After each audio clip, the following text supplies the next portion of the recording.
Photography Daily. Ultima Thule is a term for the most northern located land in the world where there have been no people. The planet has existed for more than 4.5 billion years, mankind for less than 200,000 years. In that perspective, we are a very small hiccup. The planet carves its icebergs and freezes the seas to ice when it suits. It lets the storms rage and the cold bite when it suits. It's the planet that sets the conditions.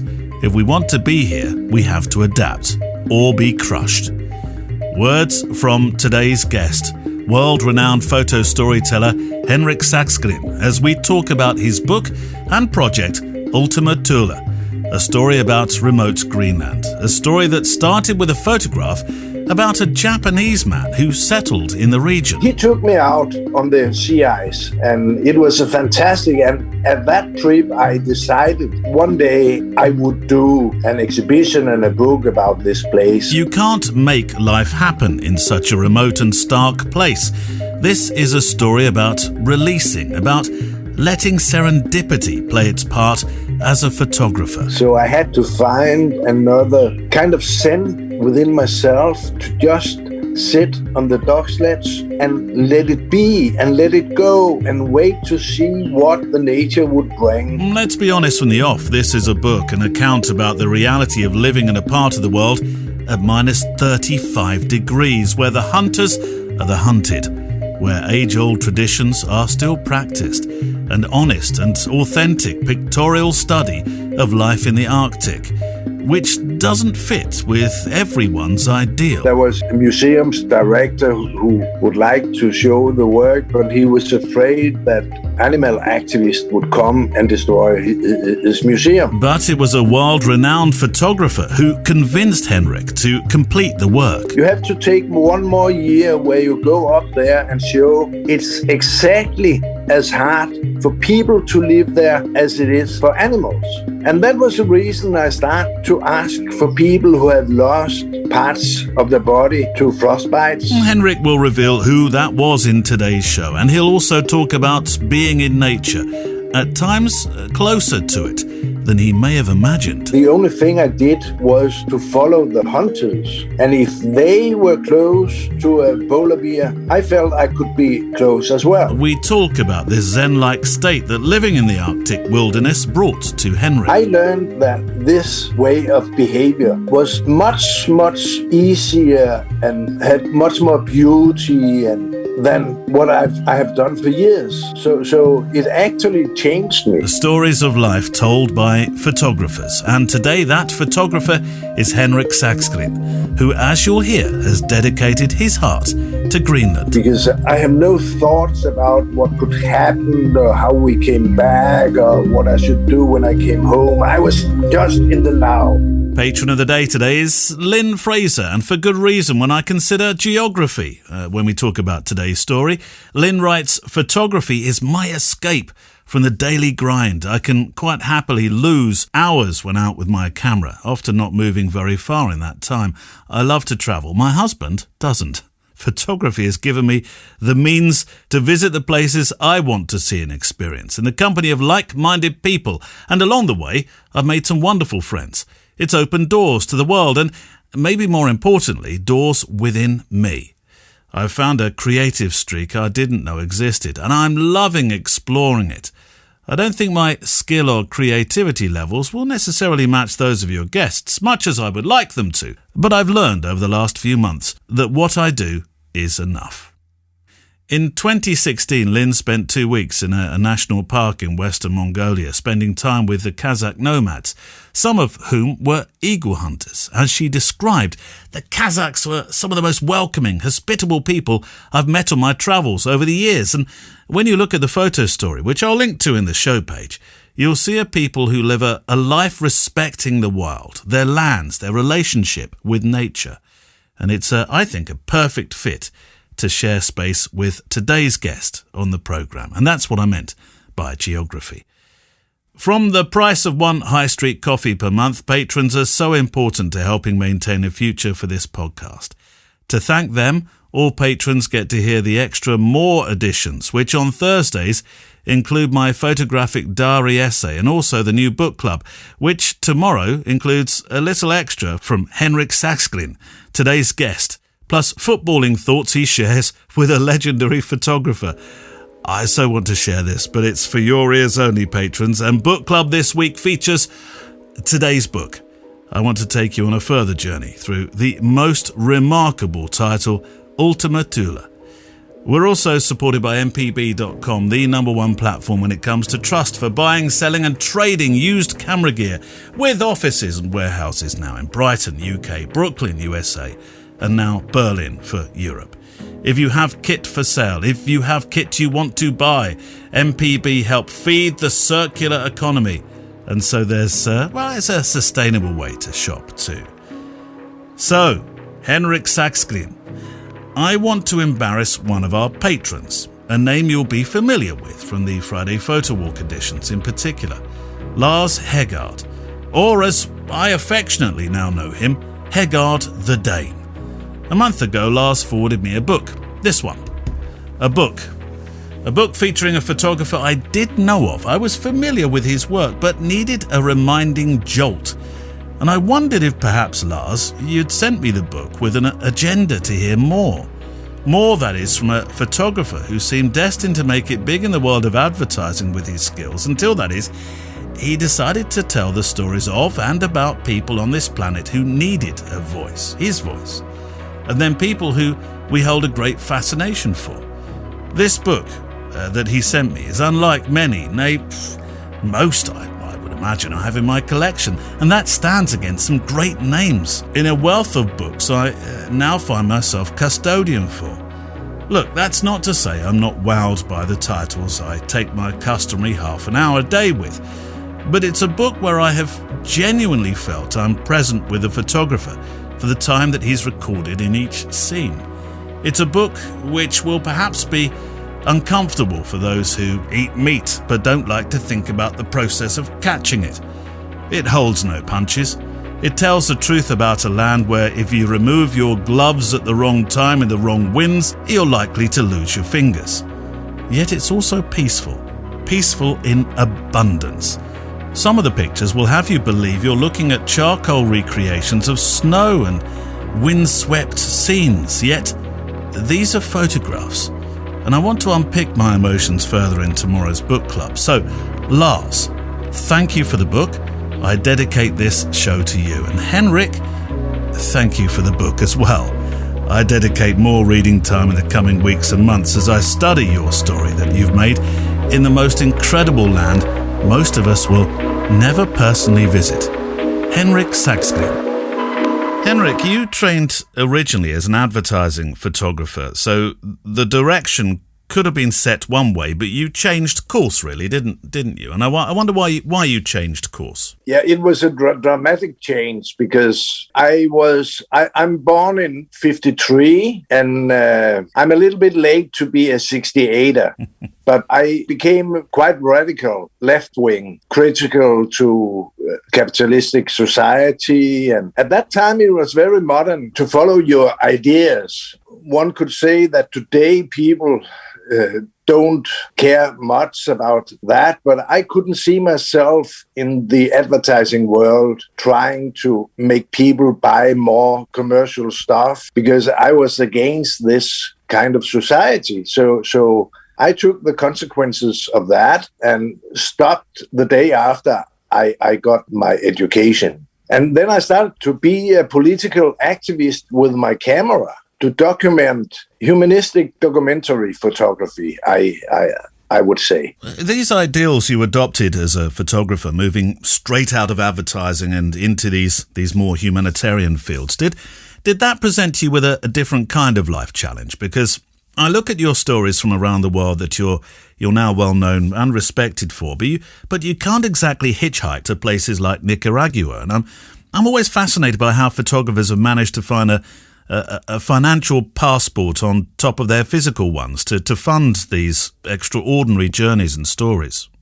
I have never had a problem with that. When I was young, it was very easy for me to live in a sleeping bag, just bring 2 cameras and 100 triax film. And then I could sleep everywhere. So the only cost I actually had was the plane ticket and a little bit for food and transportation. But years later, my work grew quite a lot in ambition.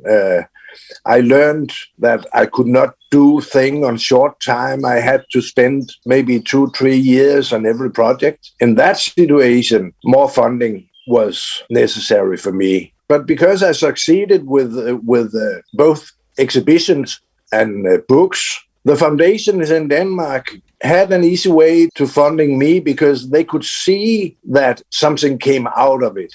It was not a lottery. They understood that if I had an idea, I could fulfill it. So it was the art foundations that really came to your rescue in Denmark. Yeah, but we also have a lot of private foundations who support art and documentary photography. So there's a wide spread of foundations you can apply. And of course, if I apply 10, I don't get funding from all 10, but normally I get from 1 or 2 and I can fund my work. I appreciate that these routes are probably still the funding routes that you take today, but how does that take shape? How do you approach funding for your projects? Aside from the fact you are, of course, a known entity, is there a route you take to secure funding? The normal way for me to approach a new project is I pay the first travel myself. And then I go back with the images and make a quite nice proposal, bind as a book and with a budget. And so they can see he's already on his move. And on Ultima Thule, I paid my first travels 5 weeks in north of Greenland. And it was quite expensive, but I mean, when I'm done, I got all the fees from the exhibitions and the books. So I can make my living by that. Well, this is where we pick up this extraordinary book, Ultima Thule. You started your own personal story, it seems, as you've just said, actually, when you first visited northern Greenland in, it was 87, wasn't it? Photographers I talk to often speak of finding a land and a culture and becoming devoted to it in some way or another without even knowing it. And I wonder whether that describes the way you felt about Greenland when you first went there. Yeah, but it's a long love story. When I was 17, my best friend was a young woman called Ivalo, and it's a Greenlandian name because she was from Greenland. And later, when I got my first child, I named her Ivalo because Ivalo was the name of my desire or my longings. And before Greenland, I worked a lot in South America and on the West Bank and Gaza, and I felt I had to go very far away to concentrate. Yeah. But I got a lot of response where people asked me, but don't you have something from your own vicinity, from your own place? And as you understand, Greenland is a part of Denmark still. And I have been there 3 or 4 times before, but not doing something special about Greenland. But I made a book about immigration in the Nordic countries. And on that project, I ended up in the absolute most northern located village in the world, Siurapaluk.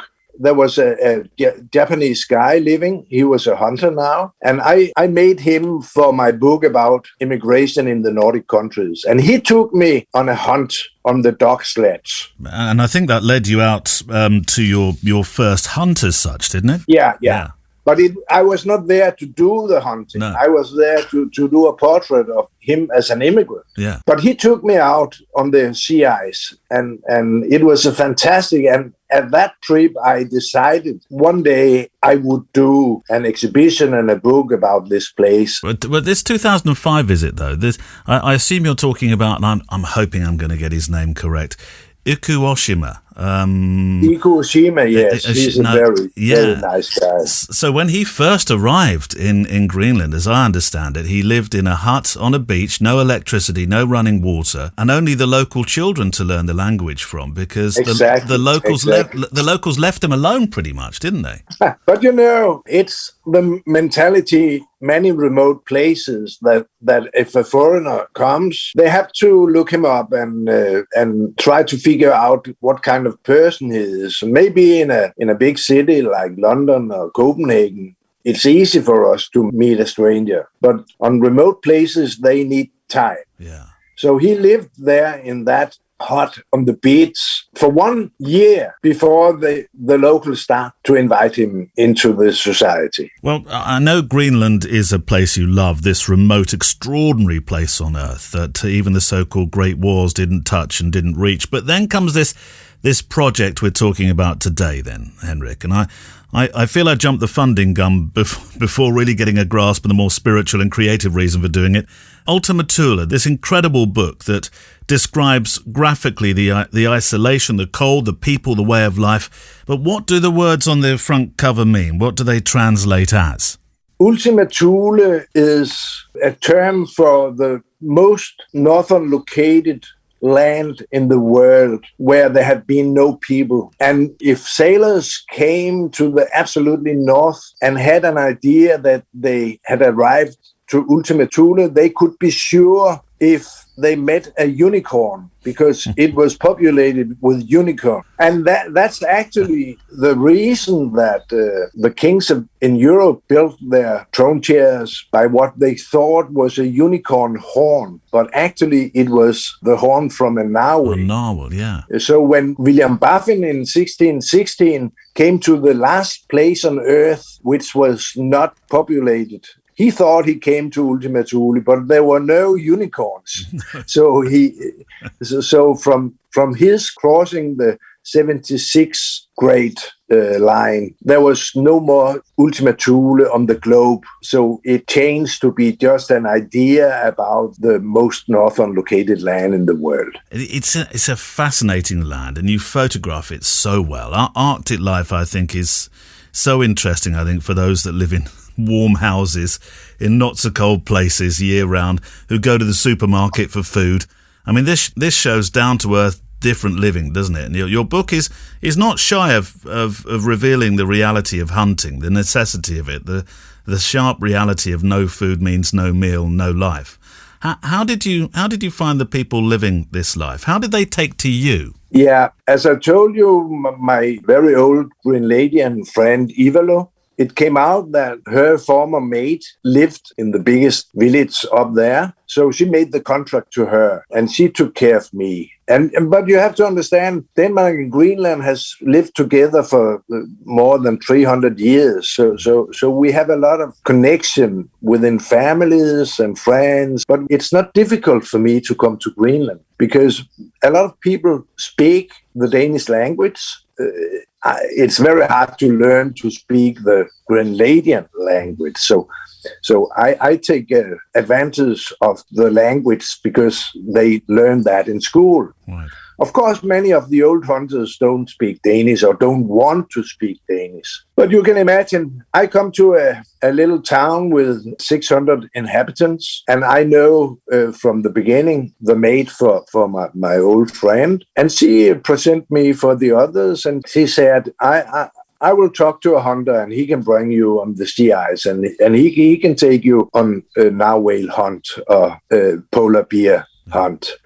And it worked out very well because as we started to talk about, I had a very good economy in this project because there was a lot of Danish foundation who want this reportage about this part of the kingdom. And it has been a tradition among Danish artists and Danish scientists and writers to go to the north of Greenland and make reports. We have done that since 1880. In terms of preparing yourself for I mean, I know you went 6-7 times to photograph for the book, but in terms of preparing yourself, Henrik, the photographic undertaking, what did you take with you? Because these are, as you explained so well, actually, in some notes that come with the book, when you're changing film, you're doing it in -35 for a start, and you have to do that with no gloves on. Some of this is very painful. I'm imagining that's the reason why the project starts by using analog and using film to using digital at some stage. Yeah. It was not the reason that I shifted from analog to digital, but in the beginning, I only photographed with my 6x12 Lindhof. Yeah. And it was analog, and I had to load it with films, and it was very, very painful to do in -35 degrees. But I had to do it. The year after, in 2015, I brought a digital camera, and as long as I could keep the batteries warm, it was very good. It was very easy to use, and after that, I only used my analog camera for true landscapes, where I had the time to go into the tent or something to change my film. Let's talk about the people that you photograph, for whom this place is home. There's a reality to how strong these people need to be. There's no medical help on tap, and if you lose not everywhere anyway, and if you lose a finger because you're pulling on a nylon line in a battle with a narwhal, there's this acceptance, same as losing the tip of a nose to frostbite. I mean, your book shows this, Henrik, and you're not afraid to show graphically the reality of this. These are not only landscapes. There's a fair coverage of the colour red, and the reality of this harsh land. But I have a quite interesting story about these images, because in 2015, I was negotiating with Smithsonian, the museum in Washington, and they were quite interested in exhibiting my work, but the Schule department said no because they were too bloody. Too much blood. I had the same experience in Paris. There was a museum's director who would like to show the work, but he was afraid that animal activists would come and destroy his museum. And I was disillusioned because of that, you can understand.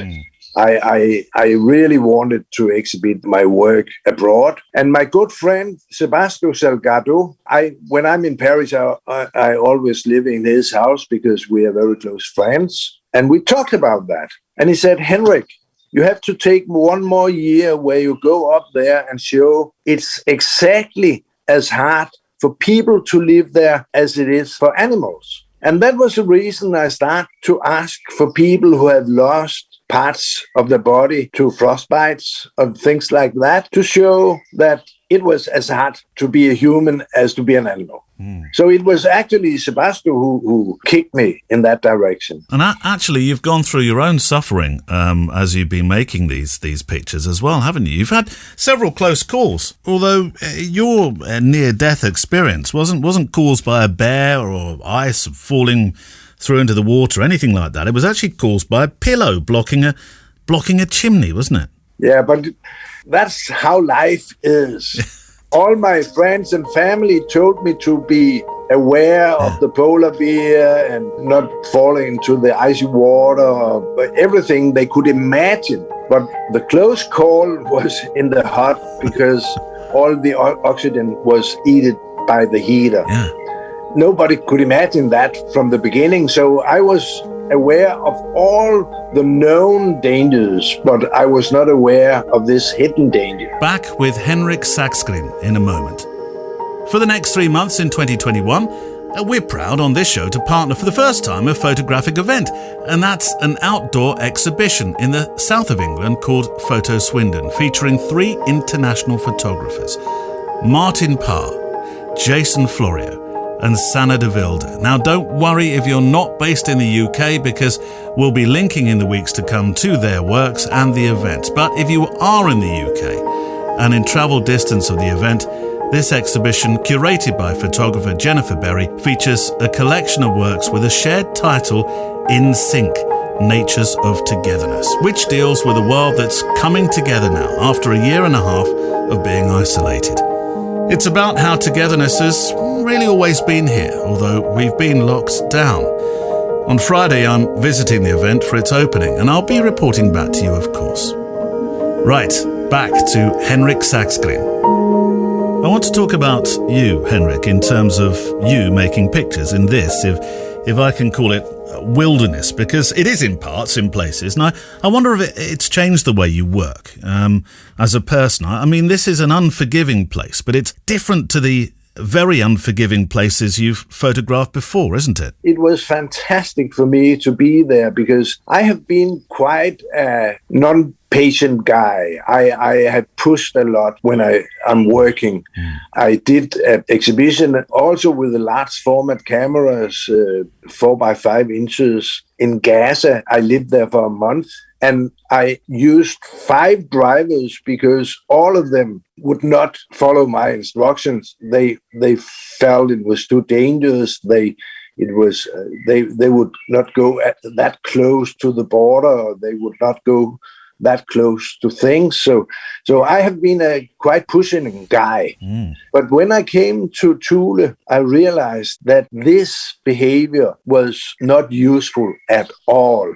It would even exclude me from doing my thing. So I had to find another kind of zen within myself to just sit on the dog sledge and let it be and let it go and wait to see what the nature would bring. Because I could not push forward because there was everything to stop us. There was the weather, you can understand. And so I learned to shut my mouth and sit calm on the sleds and just wait for things to happen in front of me. It was very good for me to learn that I had that spot within me. I mean, these are, when you're out on these hunts, these are huge creatures, polar bear, walrus, and it occurred to me when I saw one really close-up picture that you've made where you describe the dogs as becoming a pack of wolves when they finally meet a polar bear. You're very close in, and I was thinking, my word, this bear only needs to turn and make its way towards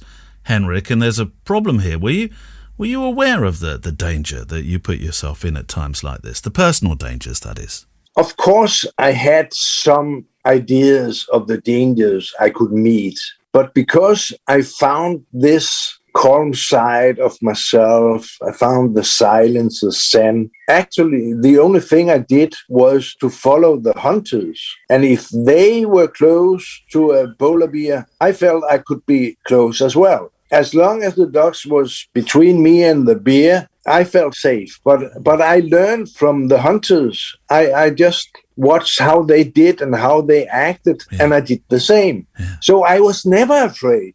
Actually, if you have asked me before, would you ever have the courage to stand 5 meters from a polar bear? I would have said, you're kidding. I would never have that courage. But when I was there, I was not even 1% afraid, because I just did what the hunters did. I read one story how the ice was so thin you were told to bring only one camera and step in your hunter's guide's footprints only. Yeah. I wonder actually how this has changed your own life, your emotions, the way you live.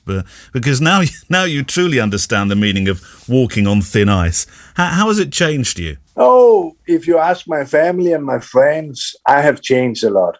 I have been quite a pushy guy who had my difficulties to find a silence inside myself. I was always on my way to something new, and people who stand in my way, I just pushed them away so I could get further. But when I had this fantastic experience in northern Greenland, I found out that I had the capacity within myself to relax and just let it go. And you can understand when the award of that is so fantastic images, it's not hard for you to try to reproduce that feeling in all your relations. I mean, I learned that this way of behavior was much, much easier and had much more beauty than what I have done for years. So it actually changed me. It's the best thing that had happened for me in my life. And genuinely, I feel that as I look through the book, Henrik. I can feel through the pictures this calm, because as you traverse through this book, just a plate in, you find a crack in the ice in Inglefield Bay made in 2016. It's just a simple black line, top left diagonal down to bottom right. It's in one line. It's a peaceful picture that you could honestly just have on your wall and stare at. If that doesn't make me sound like the kind of person who writes descriptions for pictures in art galleries. But the juxtaposition is that it's only a couple of pages away from a skinned polar bear cranium that honestly looks like something from a sci-fi film. And then there are these beautifully empty, vast vistas and seascapes, some with the snow blowing, that feel like charcoal paintings. So I'm intrigued to learn about you, the photographer's eye here, what you felt like when making the pictures, what you were looking for, what maybe you've always been looking for as a photographer. You know, when I was younger, I had this idea I shared with Cartier-Bresson of the decisive moment, that there was something with photography and the decisive moment where you are stopping the time. That was fantastic. But when I worked in Greenland, I had the opposite idea. My idea was that people, when they saw my images, they should have an idea that the scenario they saw could have been 200, 300 years ago. Yeah. That I was reading time into the images instead of stopping the time. So that feeling that this scenario could have been visible 200 or 300 years ago, this was my goal. That you could have experienced that 300 years ago. And then on some images, even that the scenario could have appeared 300 years ago, then you see there's a plastic bag, there's a nylon rope, but it's fine for me, because as long as the main idea is that this is going on for hundreds of years, I didn't try to take out the things who linked it to now. I just find it's even better that there's some small things in the image who say it's not 300 years ago. Yeah, in fact, I spotted one. I think a tray, a Pepsi tray, in the middle, in the corner of it, and that sort of linked it to now. But you're right. A lot of these images could have been taken a long, long time before photography was even invented. Exactly. Because when I do lections, I sometimes realized that I said this image could have been taken 300 years ago. And there was a student who said, but the camera was not invented. So I changed it. I say the scenario could have appeared 300 years ago. I saw a wonderful short film where you talked about making your last picture ever and what that might be. And you chose northern Greenland, tracking the most feared animal of the region, the polar bear. Why of all the moments in this incredible journey that you've taken and this amazing book that you've made, why would that be the moment, your last picture that you ever made?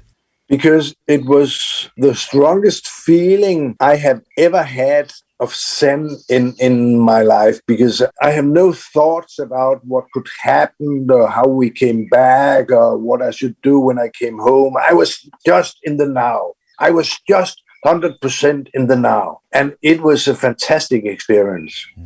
It was not because of the polar bear. It was not because of Greenland. It was because I had the feeling that I was 100% in the now. Yeah. And I have just learned that the best place for me to gain that feeling will be in the northern Greenland and maybe on a polar bear hunt. But it's the feeling of, you have the feeling of the absolute now. You wrote in your accompanying notes to the book, in the Arctic, your whole life, and I think you've just said this really, is reduced to a yes or no. Do you want to come along or not? It's a very meditative way of being in the world. Pandemic notwithstanding, when do you want to return? I go to Greenland July in 3.5 weeks. I go up there to start a new project with a Danish scientist because the mountains in the Nuuk Fjord is the oldest mountains on the globe. Yeah. And we are going up there. We have hired a ship and a captain, and we will sail in the Nuuk Fjord for 2 weeks and make, as I always do, a pilot project where we see how far can we bring this, and then we will go there next year again. Our window for photographing the mountains is very limited because we cannot photograph them when there are snow on the surface. So we can only go there in July and August. So I go up there in 3 weeks' time, and then I definitely go up to the absolutely north. And my sincere thanks to Henrik Saxgren. And that's it for today. Keep sending your questions, your feedback and stories to studio@photographydaily.show so that I can feature you in the mailbag edition, which is the Friday Photo Walk. On that note, remember you can also send in pictures from your own photo walks to appear on the episode's show page online, with links to your website or Instagram. And if you haven't heard that show yet, it's where I take you on a walk in the countryside with the show's mailbag. We make some photographs, we talk photography as the wind blows through the trees around us. And the idea is that it's a companion while you take your own photo walks. If you haven't yet, join our private Facebook group and follow us on Instagram. Links to all this and our guests and our wonderful supporters on Patreon, they're on the Photography Daily show page today, which is linked to in your podcast player app as always. Music on the show from the incredible artlist.io, and I look forward to photographing with you, hearing from you and talking with you next time. Photography Daily is a Loading Zone production.